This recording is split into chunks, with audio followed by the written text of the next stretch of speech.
నీకెన్ని అప్పులున్నా, నీకెన్ని సమస్యలున్నా, నీకెంత అనారోగ్యం ఉన్నా, నేను చెప్తున్నా ఒక అన్నయ్యగా, ఒక తమ్ముడిగా, నువ్వు అలా మోకాళ్ళేసి దేవుణ్ణి అడిగితే అసలు నీకెన్ని సమస్యలున్నా అవి నీ కళ్ళ ముందు నీకు సమస్యలుగానే.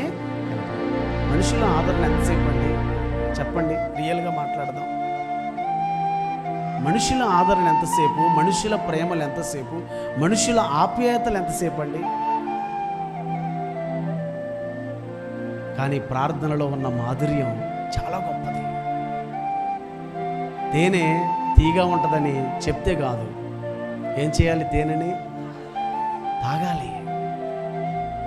ప్రార్థన అనేది మాటల్లో చెప్పేది కాదు, దాన్ని అనుభవిస్తే తెలుస్తుంది. మోకాళ్ళు వేసి అడిగితే. అందుకే ప్రార్థన అనేది ఒక యాగం, ఒక త్యాగం. ఈరోజు చాలామంది బలహీనులుగా, పాపులుగా, శోధనలో పడిపోతూ సులువుగా పాపాలు ఎందుకు చిక్కుకుపోతున్నారు అంటే ఈ మోకాళ్ళ ప్రార్థన అనుభవము లేని కారణముగా. నేను లావుగా అయ్యారు, నా కాళ్ళు నొప్పులుగా అయ్యారు, నాకు షుగర్ కదా అయ్యారు, నాకు బీపీ కదా అయ్యారు, నాకు థైరాయిడ్ కదా అయ్యారు. నువ్వేమనొద్దు, నువ్వు మోకాళ్ళే బలవంతంగా. నీ మోకాళ్ళ నొప్పులు, నీ అనారోగ్యం, నీ సమస్తమైన బలహీనతలు ఆ ప్రార్థనలోనే దేవుడు పటాపంచలు చేస్తాడు. నువ్వు చెప్పడం కాదు, దీన్ని చేసి చూడు.